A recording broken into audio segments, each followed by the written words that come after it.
yang tak pernah habis di hidupku.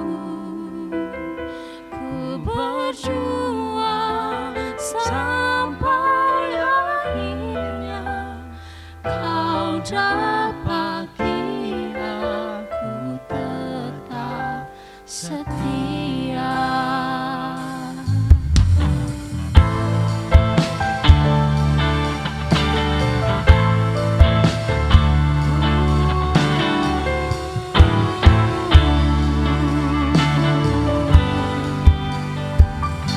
Selidiki aku, lihat hatiku, apakah ku sungguh mengasihi Yesus? Kau yang maha tahu dan menilai hidupku, tak ada yang tersembunyi bagimu. Selidiki aku, lihat hatiku, Apakah ku sungguh mengasihi Yesus? Kau yang maha tahu dan menilai hidupku, tak ada yang tersembunyi bagimu. aku lihat kebaikan-Mu yang tak pernah habis di hidupku. Ku berjuang sampai akhirnya kau dapati aku tetap setia.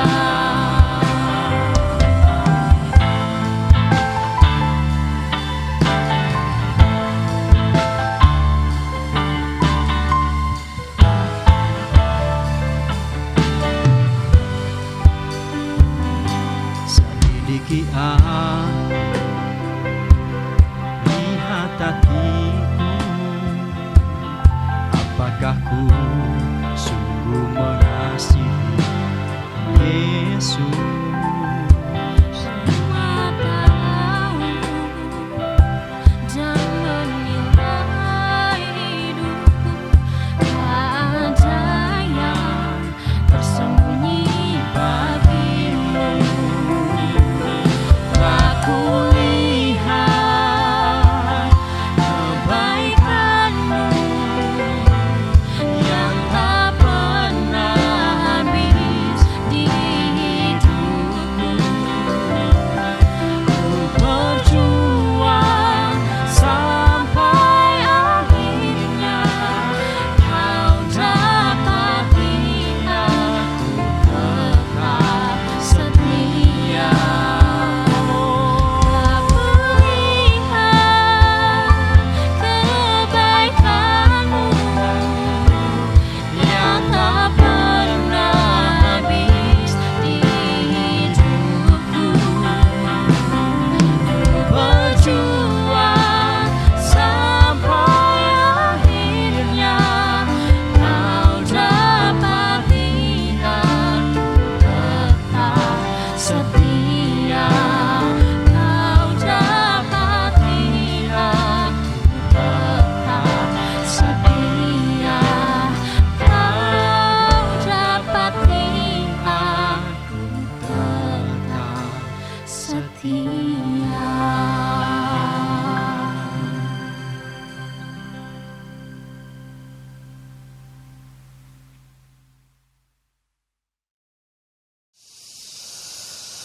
Bapak, Ibu, dan saudara-saudara yang dikasihi Tuhan Yesus Kristus, keluarga besar UKSW yang saya cintai. Kali ini kita akan bersama-sama merenungkan firman Tuhan yang terambil dari kitab Injil Yohanes pasal 2 ayat 1 sampai dengan 11. Demikian firman Tuhan. Pada hari ketiga ada perkawinan di Kana yang di Galilea. dan ibu Yesus ada di situ. Yesus dan murid-muridnya diundang juga ke perkawinan itu. Ketika mereka kekurangan anggur, ibu Yesus berkata kepadanya, "Mereka kehabisan anggur." Kata Yesus kepadanya, "Mau apakah engkau daripadaku, ibu? Saatku belum tiba." Tetapi ibu Yesus berkata kepada pelayan-pelayan, "Apa yang dikatakan kepadamu, buatlah itu." Di situ ada 6 tempayan yang disediakan untuk pembasuhan menurut adat orang Yahudi. Masing-masing isinya 2-3 buyung. Yesus berkata kepada pelayan-pelayan itu, "Isilah tempayan-tempayan itu penuh dengan air."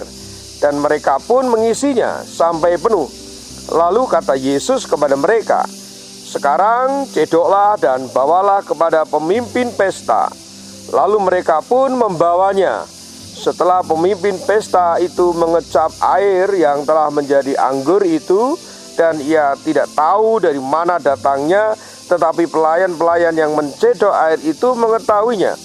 Ia memanggil mempelai laki-laki dan berkata kepadanya, "Setiap orang menghidangkan anggur yang baik dahulu, dan sesudah orang puas minum, barulah yang kurang baik. Akan tetapi engkau menyimpan anggur yang baik sampai sekarang." Hal itu dibuat Yesus di Kana yang di Galilea sebagai yang pertama dari tanda-tandanya, dan dengan itu ia telah menyatakan kemuliaannya, dan murid-muridnya percaya kepadanya. Demikian saudaraku firman yang kita dengarkan dari kitab Injil Yohanes pasal 2 ayat 1 sampai dengan 11. Yang berbahagia ialah kita semua yang tidak hanya mendengarkan firman ini, namun juga yang melakukannya dalam kehidupan kita masing-masing. Haleluya. Sebelum kita merenungkan firman, mari kita berdoa. Tuhan Allah Bapa kami yang ada di surga, kami mengucap syukur karena pada saat ini Tuhan memperkenankan kami untuk menikmati makanan rohani berupa firman Tuhan yang tertabur dalam kitab Injil yang baru saja kami dengarkan. Kiranya Tuhan berkati setiap kami yang mendengarkan firman Tuhan ini, dan kami juga mohon kiranya Tuhan memberkati pula kami yang pada saat ini menjabarkan firman, sehingga firman itu berguna bagi kehidupan kami masing-masing. Dan kiranya Tuhan berkati mulut hamba-Mu yang akan menjabarkan firman, sehingga yang keluar dari mulut hamba-Mu ini seperti yang Engkau kehendaki. Kiranya firman yang tertabur, tertanam, tertancap dalam hati kami yang terdalam, dan kami berkehendak untuk melakukannya dalam kehidupan kami masing-masing, khususnya kami keluarga besar Universitas Kristen Satewacana. Kami berdoanya di dalam nama Tuhan kami Yesus Kristus Juru Selamat kami. Amin. Bapak, Ibu, dan saudara-saudara, Salam. Firman ini sungguh sering kali kita menjumpai, kita mendengar dan membacanya. Karena ini adalah cerita kalau guru sekolah minggu mengatakan mujizat yang pertama kali dilakukan oleh Tuhan Yesus Kristus. Nah, ada beberapa hal yang menarik di sini Bapak, Ibu, dan saudara-saudara, yaitu ada beberapa hal penting berkaitan dengan cerita perkawinan di Kana yang di Galilea. Hal yang pertama adalah bahwa dalam pernikahan itu tuan rumah atau sang pengundang resepsi, dia mengundang Tuhan Yesus Kristus, ya. Dia mengundang Tuhan Yesus Kristus. Dan ini hal yang sungguh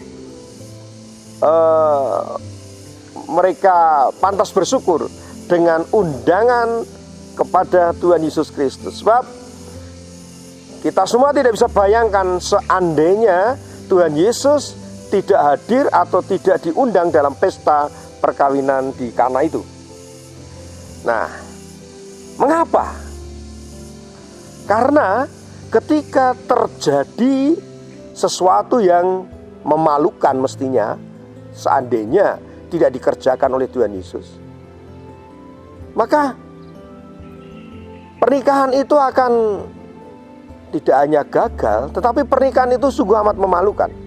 Karena yang terjadi adalah mereka, sang pengundang dalam hari ini, ya kalau ada panitia atau zaman sekarang mungkin semacam wedding organizer misalnya, mereka salah perhitungan. Karena suguhan yang pokok, ya suguhan yang pokok orang menikah itu anggur. Itu suguhan pokok, itu nggak boleh telat, nggak boleh habis sebelum waktunya. Itu habis sebelum waktunya, dan tamu undangan masih banyak.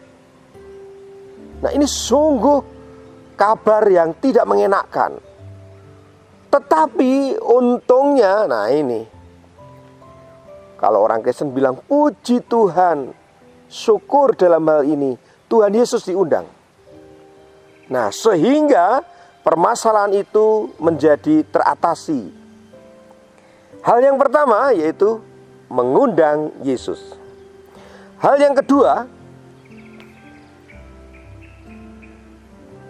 minta kepada Tuhan.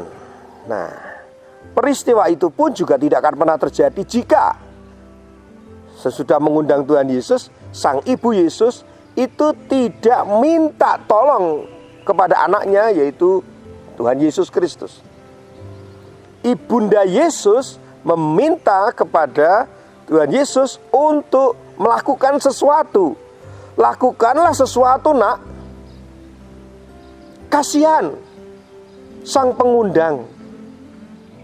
Kalau orang Jawa bilang kasihan yang punya gawe.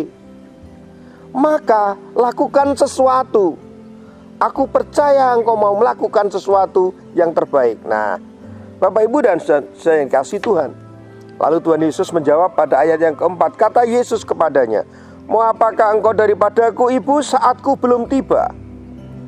Tetapi ibu Yesus berkata kepada pelayan-pelayan itu, apa yang dikatakan kepadamu, buatlah itu. Nah, ini penting. Hal yang berikutnya, setelah minta kepada Tuhan, maka lakukan apa yang dikatakan Tuhan Yesus. Nah, yang ketiga adalah percaya. Bayangkan jika sudah hadir Tuhan Yesus, lalu ibu Yesus sudah minta kepada Tuhan Yesus, lalu Tuhan Yesus mengatakan sesuatu yang harus dikerjakan, tetapi mereka tidak percaya. Saudara-saudara bisa bayangkan jika para pelayan itu atau peladen atau pramusaji itu tidak percaya, maka anggur itu tidak akan pernah ada dan air tetaplah menjadi air biasa. Tetapi karena mereka percaya, maka air biasa itu berubah menjadi anggur. Ya. Yang berikutnya adalah taat. Yang keempat adalah taat. Taat. Ketika mereka diminta untuk menuangkan air ke tempayan-tempayan itu, mereka taat, lakukan itu dengan taat. Setelah percaya, taat. Kalau orang hanya mengundang Tuhan Yesus, lalu minta kepada Tuhan Yesus, lalu percaya kepada Tuhan Yesus, tetapi dia tidak lakukan, artinya dia tidak taat dengan apa yang dikatakan oleh Tuhan Yesus, ya anggur tetap tidak akan pernah terjadi dari air yang harusnya ketika mereka taat lakukan, maka air menjadi anggur. Dan mereka setelah percaya, mereka taat lakukan itu, mencedok. Walaupun mungkin dalam hati, mana mungkin air kok bisa jadi anggur, tapi mereka taat lakukan itu. Ya, tapi tentu saja ketika dia mencedok air itu, ya tentu saja syaratnya tadi harus percaya. Meskipun mungkin ada hati kecil yang mengatakan, mana mungkin sih, tapi harus saya lakukan, saya percaya. Yang penting nanti anggur tidak kekurangan pada pesta ini. Maka mereka menuangkan air itu pada tempayan yang sudah tersedia. Nah, yang terakhir yaitu menikmati karya Tuhan. Bapak Ibu, pada ayat yang ke-10 ada pujian. Pujian dari panitia manten lah, atau ya kalau zaman sekarang wedding organizer-nya itu koordinatornya bilang pada sang pengantin. Ayat 10 berkata demikian. Dan berkata kepadanya, setiap orang menghidangkan anggur yang baik dahulu, dan sesudah orang puas minum, barulah yang kurang baik. Akan tetapi engkau menyimpan anggur yang baik sampai sekarang. Bapak, Ibu, dan saudara yang dikasihi Tuhan Yesus Kristus, sang pemimpin pesta itu merasakan bahwa anggur yang tadi berasal dari mujizat Tuhan Yesus, ya, terasa anggur itu enak, kualitasnya itu luar biasa.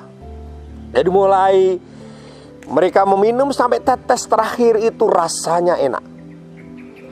Sudah bukan rahasia Bapak Ibu Saudara, ya, entah kalau zaman sekarang, zaman dulu waktu itu, memang kalau orang mengeluarkan anggur itu, ya tentu kloter yang pertama, atau undangan yang istimewa itu kan datang mesti yang pertama, sesi yang pertama.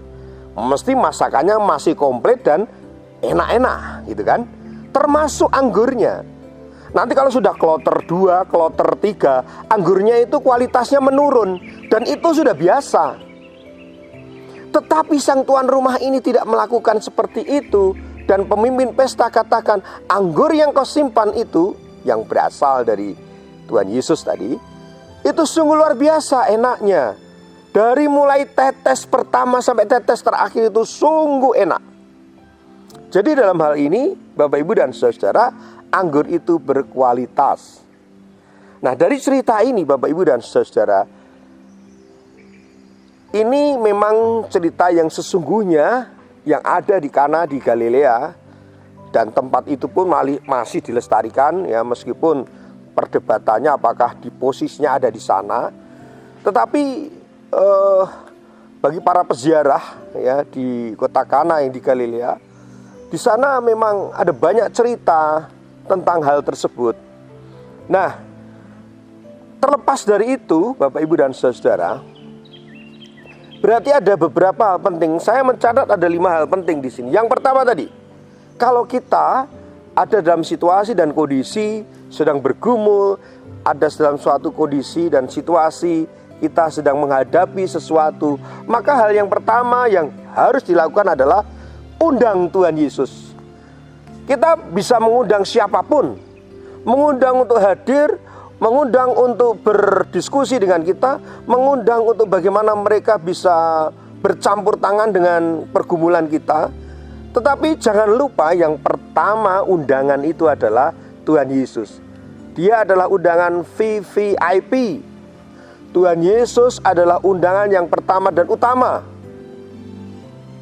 ya, dalam kehidupan kita. Saya tidak mengatakan hanya pesta perkawinan saja yang hanya berlangsung beberapa menit atau jam. Tetapi ini adalah kita mengundang Tuhan Yesus dalam setiap pergumulan kita, dimanapun kita berada dan dalam kondisi apapun. Yang pertama adalah undang Yesus. Itu hal yang utama dan pertama. Yang berikutnya, dalam situasi dan kondisi apapun yang sedang kita hadapi, kalau ini konteksnya adalah Civitas Akademika UKSW, maka apapun yang terjadi, pergumulan kita tentang perkuliahan daring atau luring, ini masih dalam pergumulan. Ada yang sudah mulai buka-buka dengan perkuliahan offsite, ada yang nanti dululah, daring dulu aja lah, yang aman gitu dari kondisi sekarang. Tetapi apapun itu, undang Yesus dalam pergumulan kita, pergumulan akademik kita. Tolong Bapak, Ibu, Saudara boleh mengundang para ahli, para tokoh, tapi yang pertama kali sebagai sekolah Kristen, undang Tuhan Yesus. Undang Tuhan Yesus untuk hadir dalam pergumulan kita. Dalam perguruan ini, namanya juga Universitas Kristen, maka kita harus hadirkan Tuhan.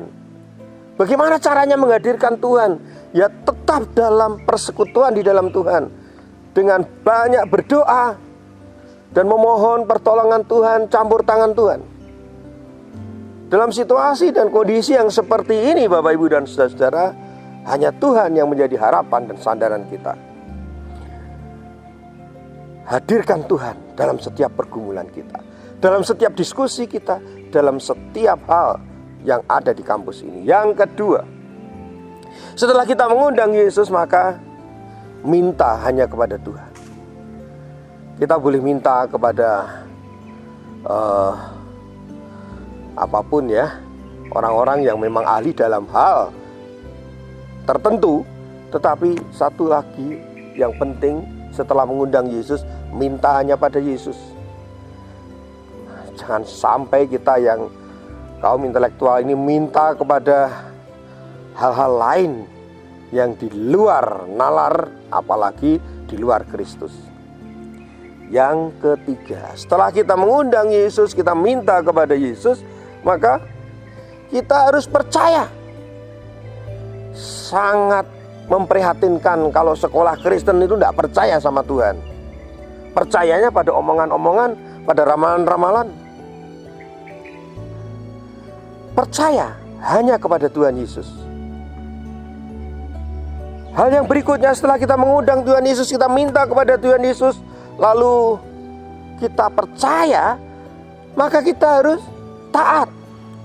Ya, saya percaya, tapi untuk melakukannya, itu kan di luar logika. Iya, semua yang dikalukan oleh Tuhan Yesus kadang-kadang di luar logika, di luar nalar manusia. Tetapi taatlah apa yang dikatakan oleh Yesus, lakukan. Ya, seperti apa itu? Kan selalu bertanya, ketaatan yang semacam apa? Ya, ketaatan kepada firman. Di luar itu, maka ketaatan pada yang lain. Jadi taatlah hanya kepada firman Tuhan. Yang selanjutnya, setelah mengundang Yesus, minta kepada Yesus, percaya kepada Yesus, dan taat pada perintahnya. Yang terakhir sekarang, yang kelima, kita akan menikmati hasilnya dengan syukur. Karena berkat Tuhan itu seperti anggur tadi, itu dinikmati dari tetes pertama sampai tetes terakhir, itu nikmat. Jadi percayalah bahwa berkat Tuhan akan mengalir dalam civitas akademika ini, terus mengalir, dan menikmati berkat Tuhan itu terus dan tanpa ada habisnya. Dan kenikmatan itu terus berlangsung dengan luar biasa, seperti anggur yang dirasakan oleh pemimpin pesta, yang kualitasnya dari tetes awal sampai tetes akhir itu bisa dinikmati. Maka nikmatilah berkat Tuhan itu dari mulai awal kita mohon berkat Tuhan sampai dengan Tuhan terus mengalirkan berkat kepada kita selalu dan selalu sepanjang masa. Tuhan memberkati dan melindungi keluarga besar UKSW. Amin. Mari kita berdoa. Tuhan Allah Bapa kami yang ada di surga, kami mengucap syukur. Dengan perikop ini, kami sebagai umat-Mu mendapat pertolongan dengan kami diberitahu bagaimana kami menghadirkan Tuhan, mengundang Tuhan dalam kehidupan kami, dalam setiap pergumulan kami. Dan yang selanjutnya, kami pun juga hanya minta kepadamu, selain juga tentu percaya kepada Tuhan, serta kami taat. Dan yang selanjutnya kami akan menikmati berkat Tuhan itu sampai selama-lamanya. Ya Tuhan, berkatilah para pengurus yayasan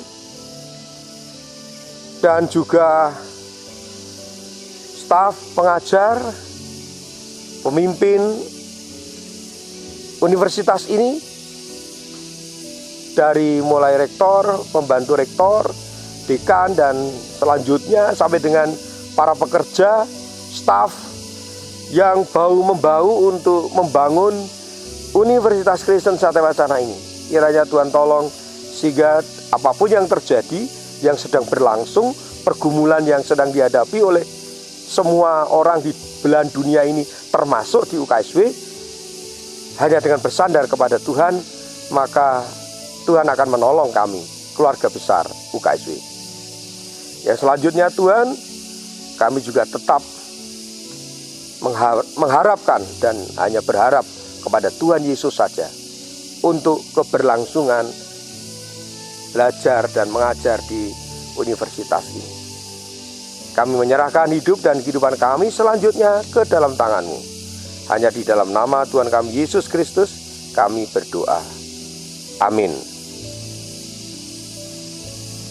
Bapak, Ibu, dan saudara-saudaraku yang dikasihi oleh Tuhan Yesus Kristus, kita akan mengakhiri ibadah ini dan kembali melakukan aktivitas kita baik secara daring maupun luring, dan bekerjalah dengan tetap percaya bahwa Tuhan menolong. Tuhan akan memberikan jalan solusi dari setiap pergumulan dalam kehidupan kita. Terimalah berkat Tuhan. Tuhan memberkati saudara dan melindungi saudara. Tuhan menghadapkan wajahnya kepada saudara dan memberi saudara damai sejahtera, kini dan sepanjang segala masa. Amin.